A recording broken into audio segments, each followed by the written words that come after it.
আসসালামু আলাইকুম রহমতুল্লাহি ওবরকাতু। আল্লাহু আকবার, আল্লাহু আকবার। সম্মানিত দিনদার ভাই ও বোনেরা, আপনি কি এমন কাউকে ভালোবাসেন যাকে বিয়ে করতে চান, কিন্তু হারাম পথে নয় বরং হালাল পথে? ইনশাআল্লাহ আজ আমি কোরআন সুন্নাহর আলোকে এমন একটি দোয়া, তদবির, বাস্তব পদক্ষেপ আপনাদের সামনে উপস্থাপন করব, যা ইনশাআল্লাহ আপনার প্রিয় মানুষকে জীবন সঙ্গী হিসেবে পাওয়ার পথ খুলে দেবে ইনশাআল্লাহ, পরকীয়ার ছোঁয়া ছাড়াই ইনশাআল্লাহ।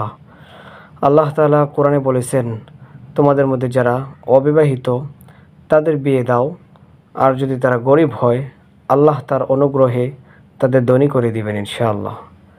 এই আয়াত প্রমাণ করে বিয়ে শুধু ইবাদত নয় বরং আল্লাহ তাআলার পক্ষ থেকে জীবনের বরকতের দরজা। তাই আপনি যাকে ভালোবাসেন, যদি নিয়ত হালাল হয় তবে আল্লাহ তাআলার উপর ভরসা করে তদবির শুরু করুন ইনশাআল্লাহ। রাসূল করিম সাল্লাল্লাহু আলাইহি ওয়াসাল্লাম বলেছেন যে আমার সুন্নাহর অনুসরণ করে সে আমার অন্তর্ভুক্ত, আর বিয়ে আমার সুন্নাহের অংশ। বুখারী শরীফের হাদিস। শয়তান প্রথমেই চেষ্টা করবে সম্পর্ককে হারামে নিয়ে যেতে। গোপনে চ্যাট করা, একান্তে দেখা করা, হাত ধরা, এগুলো পাপের দরজা খুলে দেয়। তাই শুরু থেকে দৃঢ়ভাবে আপনাকে এই প্রতিজ্ঞা করতে হবে, আমি কেবল বিয়ের মাধ্যমেই তাকে চাইব, শুধু বিবাহই করব, হালাল সম্পর্ক করব। যদি মন থেকে চান তবে এই আজকের শেখানো 3টি ধাপ আপনি অনুসরণ করতে পারেন। 1 নম্বর, 5 ওয়াক্ত নামাজে আল্লাহ তাআলার কাছে কল্যাণ চাইবেন। 2 নম্বর, ইস্তেখারার নামাজ পড়ুন টানা 7 দিন। 3 নম্বর, আপনি আল্লাহ রাব্বুল আলামিনের কাছে দোয়া করবেন, বেশি বেশি পরিমাণে দোয়া করবেন। বলতে পারেন, হে আল্লাহ, যদি আমার প্রিয় মানুষটা আমার জন্য কল্যাণকর হয় তবে তাকে আমার ভাগ্যে লিখে দিন, আর যদি অকল্যাণকর হয় তবে তাকে আমার থেকে দূরে সরিয়ে দিন, আমাকে ভুলে থাকার সুযোগ করে দিন। দিনী ভাই বোনেরা, চরিত্র গঠন করুন। ভালো চরিত্র প্রস্তাবের সময় সম্মান এনে দেয়। পরিবারকে যুক্ত করুন, গোপনে নয়। খোলাখুলি প্রস্তাব দিতে হবে। বিশ্বস্ত মধ্যস্থকারী ব্যবহার করুন। ইসলামী উপায়ে পরিচয় করান।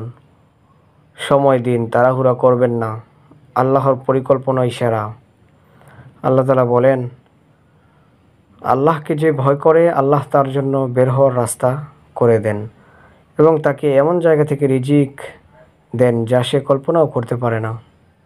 আর আল্লাহ তাআলা আপনার জন্য বিয়ের রাস্তা খুলে দিবেন এমনইভাবে আপনি ভাবতেও পারবেন না কোথা থেকে কিভাবে কি হয়ে গেল। দিনী ভাই বোনেরা, ভালোবাসা গুনাহ নয় বরং নেয়ামত।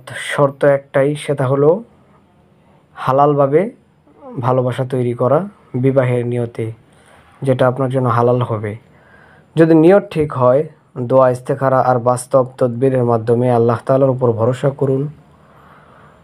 যে আল্লাহর জন্য কিছু ছেড়ে দেয় আল্লাহ তাকে তার চেয়ে উত্তম কিছু দান করেন। আল্লাহু আকবার, আল্লাহু আকবার। আল্লাহ তাআলার পথে ভালোবাসুন, হালাল পথে বিয়ে করুন, বিয়ে করার নিয়তে একজন আরেকজনের সাথে সম্পর্ক করুন। জীবন হবে জান্নাতের মতো সুন্দর। দিনী ভাই বোনেরা, প্রতিনিয়ত আমাদের চ্যানেলে বিভিন্ন তদবির সংক্রান্ত আলোচনা, আমলিয়াত সংক্রান্ত ভিডিও আপনাদের মাঝে আপলোড করা হয়। সর্বোপরি আমাদের সাথেই থাকবেন।